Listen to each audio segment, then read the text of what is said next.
Hello बेटा, आप लोग कैसे हैं। आशा करता हूं कि बहुत अच्छे होंगे और स्वस्थ होंगे। आज हम लोग क्लास 10th में इंट्रोडक्शन ऑफ ट्रिगोनोमेट्री में एक्सरसाइज 8.2 का पहले का क्वेश्चन नंबर फर्स्ट, सेकंड और थर्ड का अध्ययन करेंगे।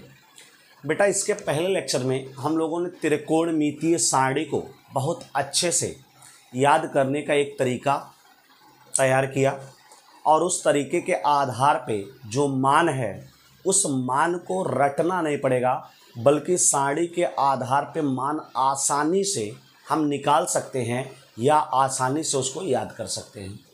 तो उसी के आधार पे यदि हम मान बताएं तो इसमें पहला साइन 60 डिग्री है और आपको मालूम है कि साइन 60 डिग्री की जो वैल्यू होती है बेटा वो √3/2 होती है।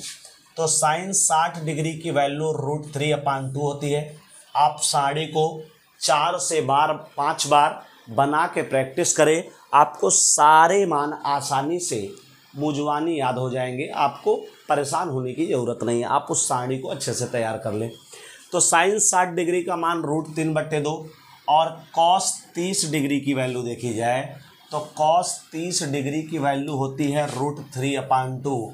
तो ये √3/2 हो गया और प्लस आपका है इसके बाद साइन 30 डिग्री है तो साइन 30 डिग्री की वैल्यू आपकी 1/2 होती है और इंटू कास 60 डिग्री तो कास 60 डिग्री की वैल्यू होती है आपका 1/2। इसको सॉल्व करेंगे तो √3 का √3 में मल्टीप्लाई होगा 3 आएगा और 2 का 2 में मल्टीप्लाई होगा 4 आ जाएगा। 1 का 1 में मल्टीप्लाई होगा 1 आएगा, 2 का 2 में मल्टीप्लाई होगा 4 आएगा और बेटा 3/4 में 1/4 ऐड करें तो 4/4 आएगा और आपको मालूम है 4 से 4 कैंसिल आउट हो जाएगा तो ये 1 आ जाएगा और यही इसका आंसर आ जाएगा। तो यदि आप सारणी को अच्छे से तैयार कर लें तो ये सारे ही सवाल आप बड़े ही विनम्रता से और बड़े ही आसानी से लगा सकते हैं।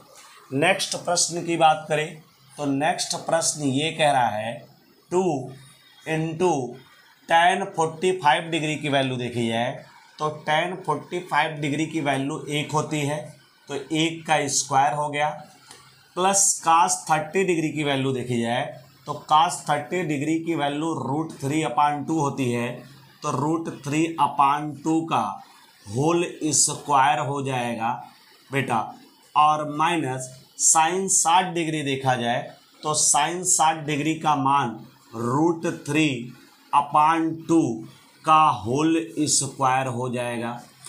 अब यहाँ आपका 1 का स्क्वायर देखा जाए तो 1 का स्क्वायर 1 ही आएगा और 2 का 1 में मल्टीप्लाई होगा तो 2 आएगा। √3 का स्क्वायर करेंगे 3 आएगा और 2 का स्क्वायर करें तो 4 आएगा।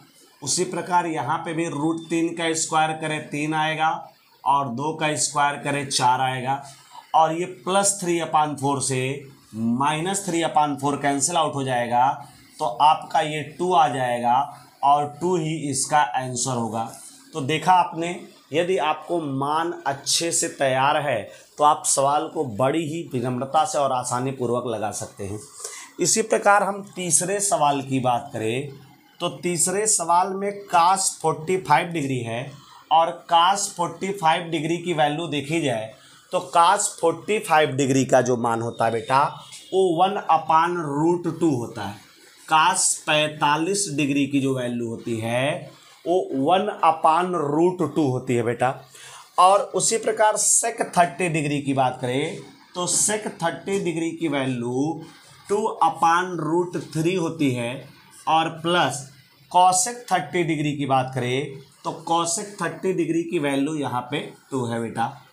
अब आगे देखा जाए तो ये 1/√2 होगा, 1/√2 और अपान ये 2 हो जाएगा और प्लस इसका लघुत्तम निकाल करके इसमें हम मल्टीप्लाई करेंगे तो एलसीएम निकालेंगे तो एलसीएम इसका √3 होगा और √3 का इस 2 में मल्टीप्लाई होगा तो 2 × √3 हो जाएगा। अब आगे की बात करें तो a by B by C by D, और इसको देखा जाए तो ये आपका √3 एकन्नम √3 होगा, अर्थात ये √3 ऊपर जाएगा। और इसमें हम इसका गुणा करें तो इसका गुणा करने पे आएगा √2 और ब्रैकेट में 2 + 2√3, ये इतना हो जाएगा। अब आगे की बात करें तो आगे इस सवाल को हम सॉल्व करेंगे, जहाँ तक सॉल्व होने लायक रहेगा हम क्वेश्चन को वहाँ तक सॉल्व करते चलेंगे। अब यहाँ से हम 2 को कॉमन ले लें, 2 कॉमन निकाल लें, तो 2 कॉमन निकालने पे हमारा हो जाएगा, अगर जो हम 2 यहाँ कॉमन निकाल रहे हैं तो 2√2 हो जाएगा। और ब्रैकेट में हमारा जो ब्रैकेट में मान बचेगा वो 1 + √3 बचेगा, 1 + √3। अब इसका हम एक काम और कर सकते हैं कि या तो √2 का अंदर मल्टीप्लाई कर लें, या यही डायरेक्ट जो है हम हर का परिमेयकरण कर दें। तो गुणा करने पे थोड़ा सा आसान लगेगा, तो √3 हो जाएगा और अपान ये 2 तो ब्रैकेट के बाहर रहेगा, √2 का 1 में गुणा होगा √2 आएगा, और √2 का 3 में गुणा होगा तो √2 का 3 में गुणा होगा तो रूट में 6 आएगा बेटा। अब हम परिमेयकरण करेंगे तो परिमेयकरण करते समय ये √2 अब प्लस है तो माइनस कर देंगे, और √6, और वही नीचे भी करेंगे √2 - √6, जिसको 9th में आपने पढ़ा होगा हर का परिमेयकरण करना। इसी से ऊपर नीचे मल्टीप्लाई करेंगे, केवल सिंबल को हम चेंज कर देते हैं, प्लस है तो माइनस कर देंगे या माइनस है तो हम प्लस कर देंगे। अब आगे की बात करें तो हम आगे यहाँ कह सकते हैं कि √3 का √2 में गुणा होगा तो 3 दूनी 6 आएगा, रूट में 6 आएगा, और √3 का √6 में गुणा होगा तो रूट में हमारा 18 आएगा बेटा, और अपान ये हमारा 2 हो जाएगा, और √2 में √2 का हम मल्टीप्लाई करेंगे तो हमारा 2 आएगा, अब प्लस माइनस का मल्टीप्लाई माइनस होगा, √6 में √6 का मल्टीप्लाई करें तो हमारा 6 आएगा। ये हम लिख सकते हैं √6 बेटा, और रूट में 18 जो है इसको हम लिख सकते हैं 3 त्रिका 9 और 9 दूनी 18, अर्थात 3 का ग्रुप बनेगा, और इसको रूट से बाहर निकालेंगे तो 3 √2 होगा, अर्थात √18 को हम लिख सकते हैं 3 × रूट में 2 हो जाएगा, और अपान ये 6 में से 2 घटेगा -4 आएगा, और -4 का 2 में गुणा होगा तो -8 आ जाएगा।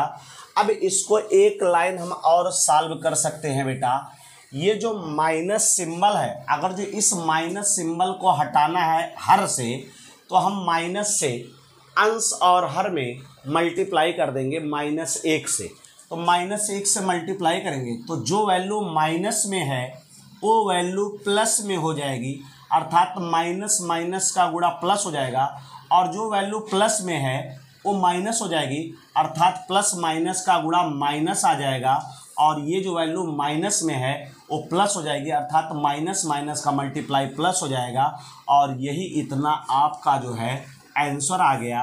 तो यदि आपको मान याद है तो आप आसानी से सवाल को लगा सकते हैं। तो आशा करता हूँ तीनों ही क्वेश्चन आपको अच्छे से समझ में आया होगा। कृपया वीडियो को अधिक से अधिक लाइक करें, अधिक से अधिक शेयर करें और अधिक से अधिक सब्सक्राइब करें। जय हिंद।